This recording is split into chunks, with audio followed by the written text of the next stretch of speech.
Welcome back to Built to Ship, the podcast where we go behind the scenes with founders and product leaders shipping real AI products into the world. Today, I'm joined by Kevin, co-founder at Festa. Festa is an AI-powered event coordinator that manages everything from RSVPs to guests and vendor communication and last-minute updates. Kevin, it's great to have you. Likewise. Thanks for inviting me to the podcast. Of course, yeah. Excited to have you here. Well, I want to hear, what were you doing before Festa? What led up to this idea? What was kind of your aha moment? And yeah, let's start there.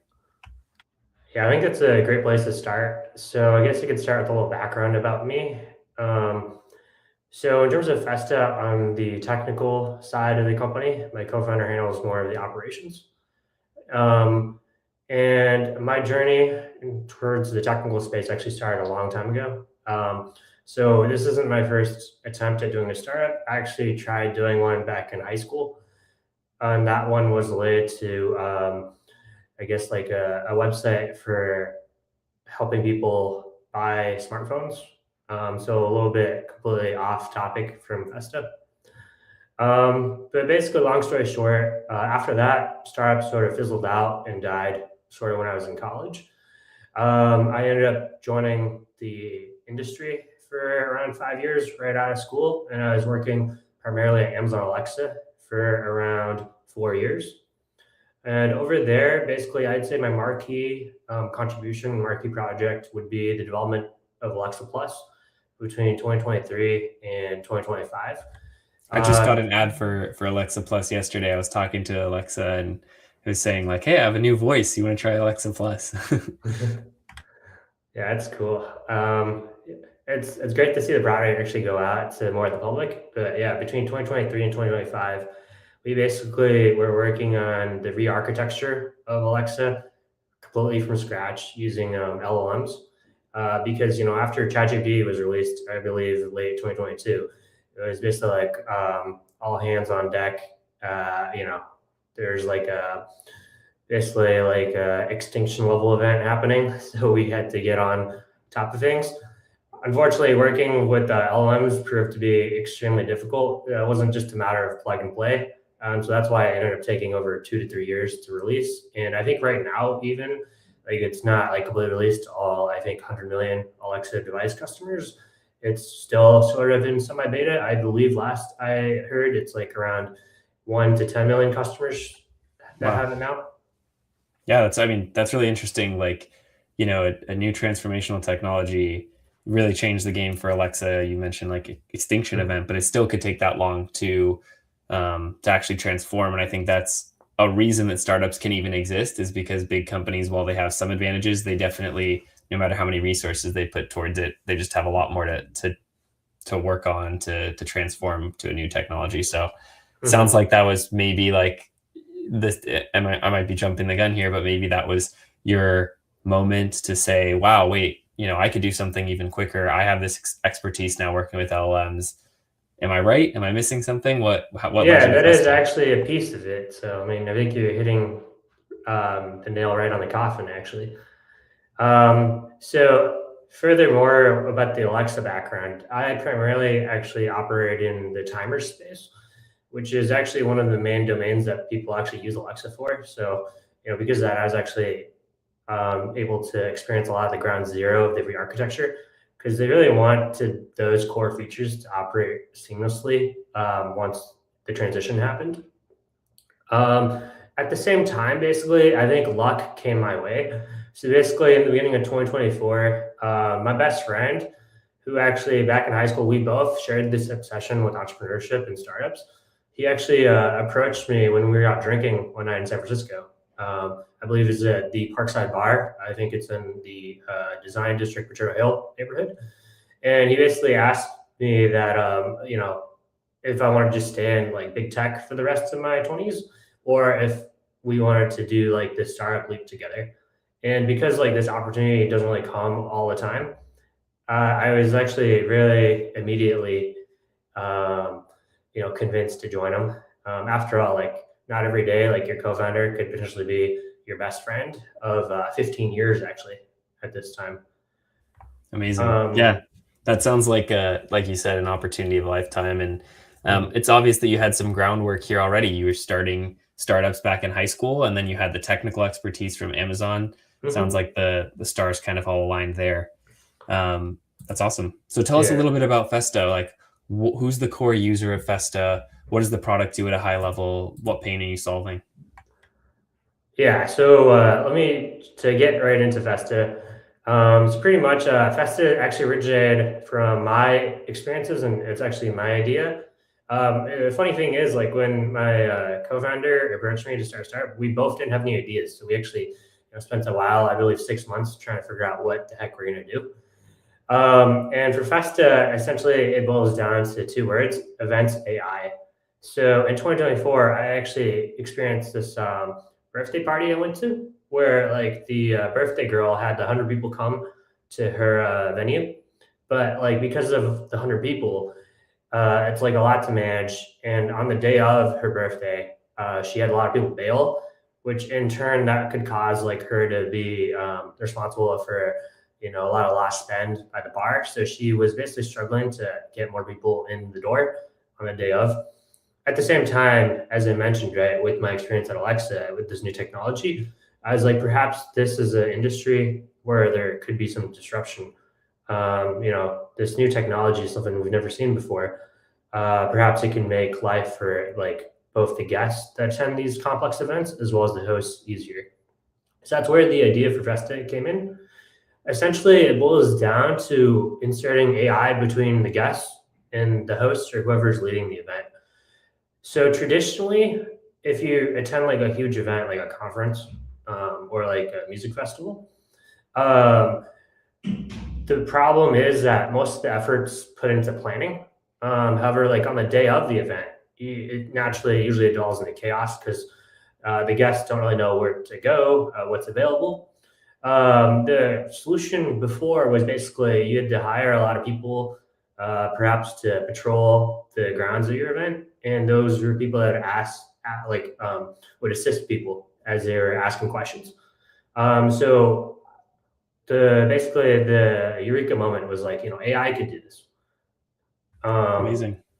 And I could imagine off the top of my head, the first thing that comes to mind of where this could be useful, to your point of like, I'm at an event and I have questions. mhm, I go to a lot of conferences and, everything from like Snowflake Summit to, Databricks back in my previous career as a data science person. And there's a lot of times where it's like, when is this event happening? Or mhm. where can I meet up and hear about this type of topic, for example, instead of scrolling through hundreds of like speaker notes and things like that. So that's just something that comes to mind for me. Is that a good example, or what are other types of events that Fest is focusing on? I think that would be a great example, actually. So, through the course of the company, we actually, I think, officially started or incorporated around March of 2025, right?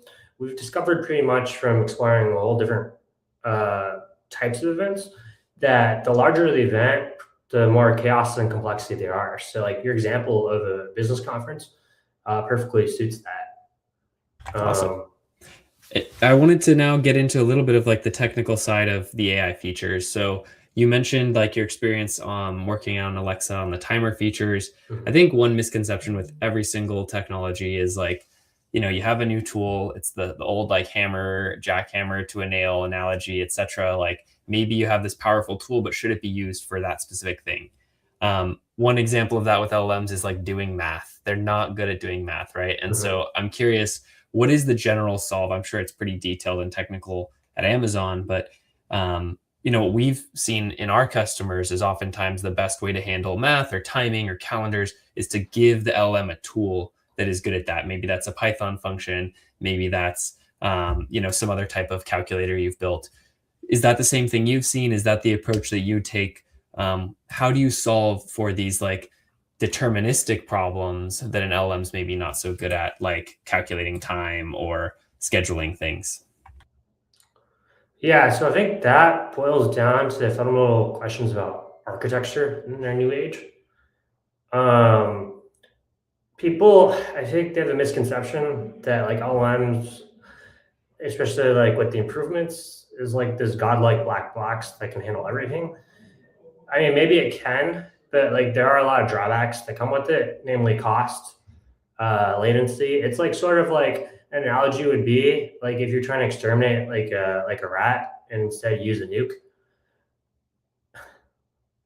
Makes sense. Um, So what do you guys do for that kind of? I imagine you have a lot of like timing questions, right? When is this event happening, mhm. or um, things like that where you need to make calculations. Is that a challenge that you handle at Festa or that you handled back at Alexa?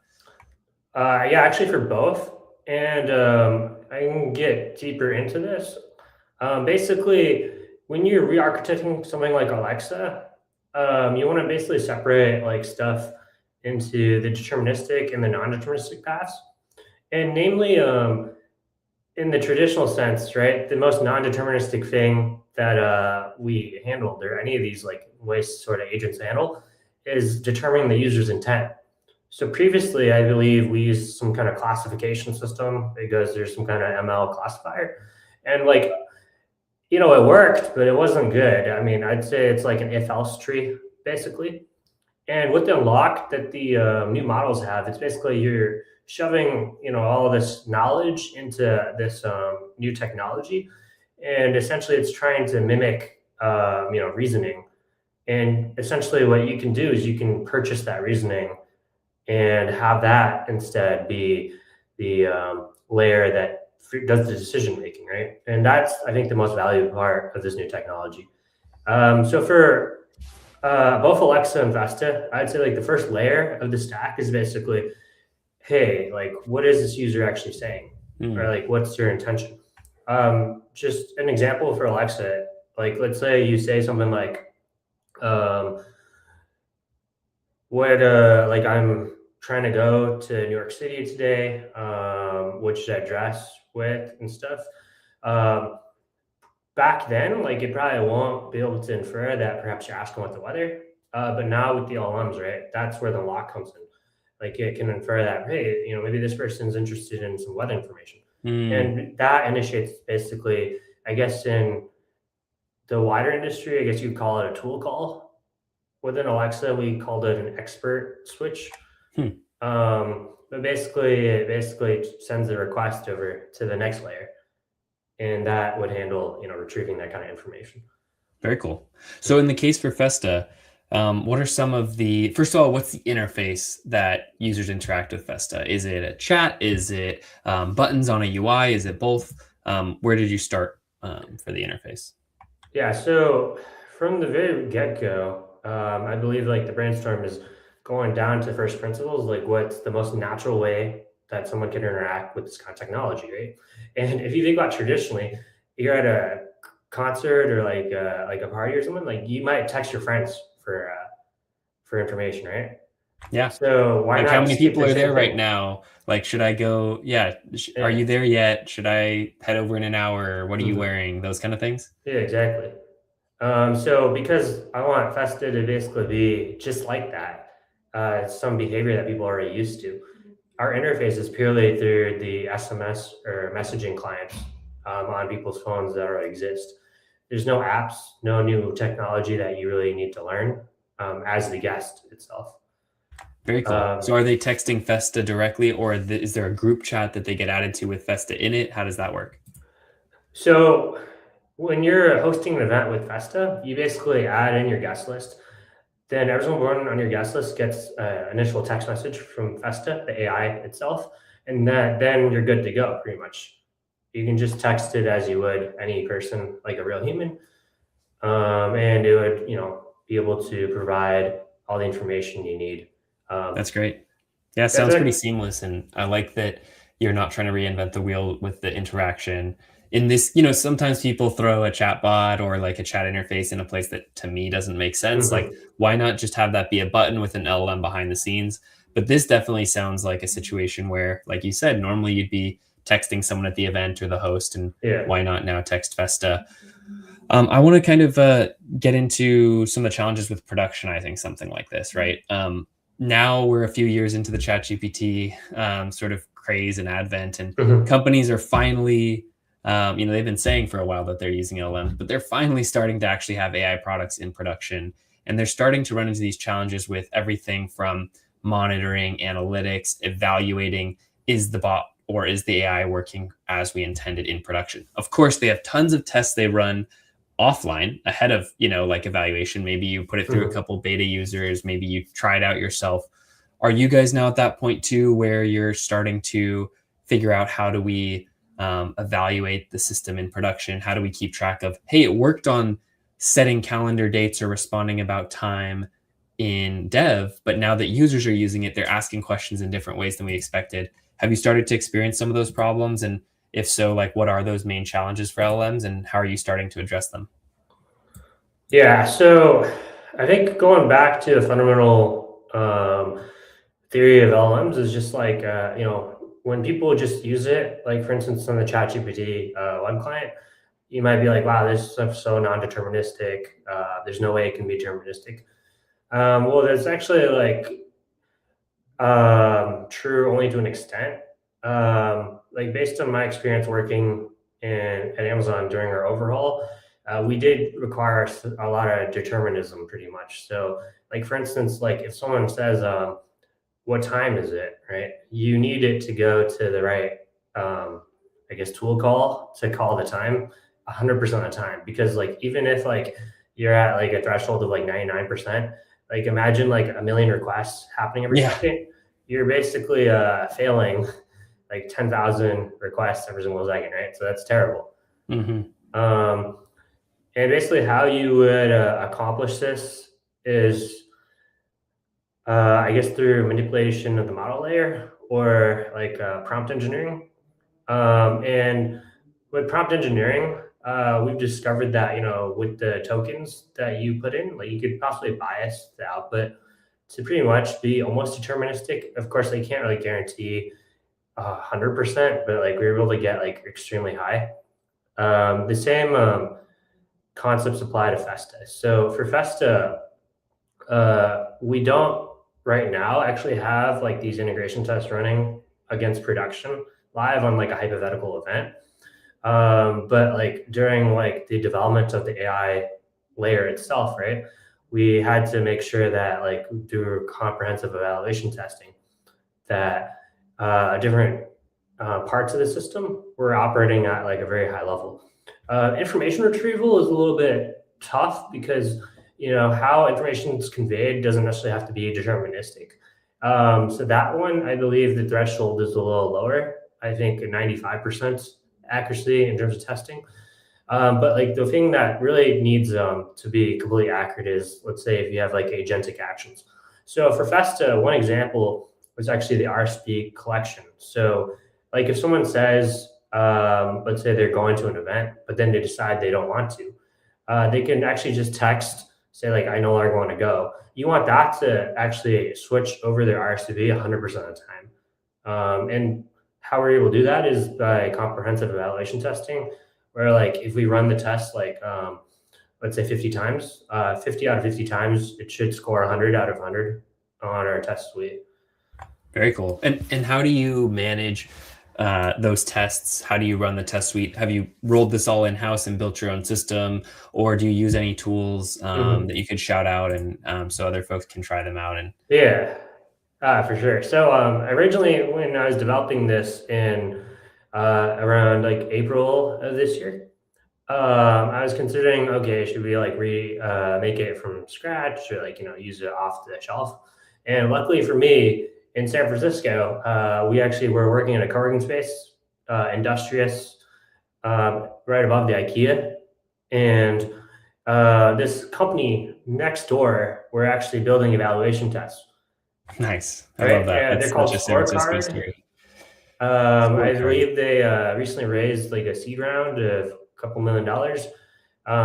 But like, yeah, we use them pretty much to set up the evaluation testing infrastructure. And the great thing about their product is that it's catered towards like both like technical and non-technical folks. So basically, they have a nice like web UI. So like you can run the stuff technically like from your background through just the terminal, which is what I do. But then after all the results are out, you can easily just show it to like anyone else on your team, and like easy proof that hey, this is working, and these are all the hundreds of test cases, and this is how it's able to assess if the response is correct. So shout out Scorecard. Really appreciate it. And also, like, again, I guess the synergy of working in that kind of environment, like, we were able to meet their team, so give them feedback. They're able to really, cater towards, our needs, and they're constantly adapting the product. And also, they're also able to give us like the product pretty much for free initially because they know, we have no money, Yep. just starting. No, that's a great, no, that's really a great benefit from being, in a co-working space in person in SF. Those are things that you probably don't get elsewhere. Kevin, I'd love to keep diving into Festa and some of the technical details. This has been a great conversation, but we are getting close to time. So I want to make sure I put your website up on the screen. And for our audience, please let us know who should check out Festa. It's usefesta.com. Give us a little intro into who might want to use Festa and how they can get in contact with you. Yeah, so first off, to get in contact with me, you can just send me an email at kevin@usefesta.com. That'd be the best way to reach out to me. We actually, when we first started, right, this landing page is pretty generic. It's just to showcase like, what we do. We didn't actually have an initial industry in mind.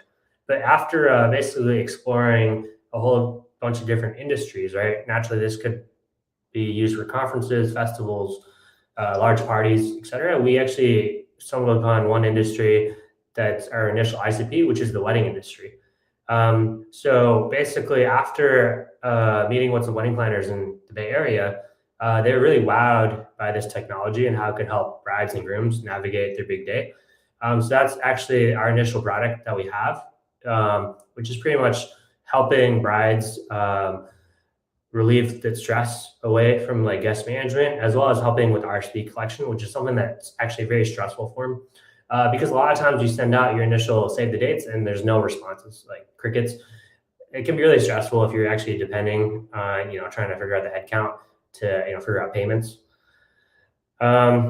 So pretty much I would say like if you are getting married, we are looking to book right now. It's at a discount. So you'd only pay $3 a guest.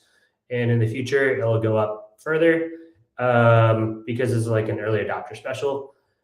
We've actually recently closed our third real wedding. Amazing, congrats. Festa actually operated and succeeded at real events. So like we could say like we're not just hypothetical. We've actually operated and actually impacted real people on their big days. But yeah, namely, I think for next year, even if you're not getting married, but perhaps you're like an event organizer who organizes like an event with like a large amount of people, 100 people or so or more, then yeah, you can reach out to us because we can also customize the software to tailor towards your event and not just like a wedding. And I think that's the direction that we will want to go.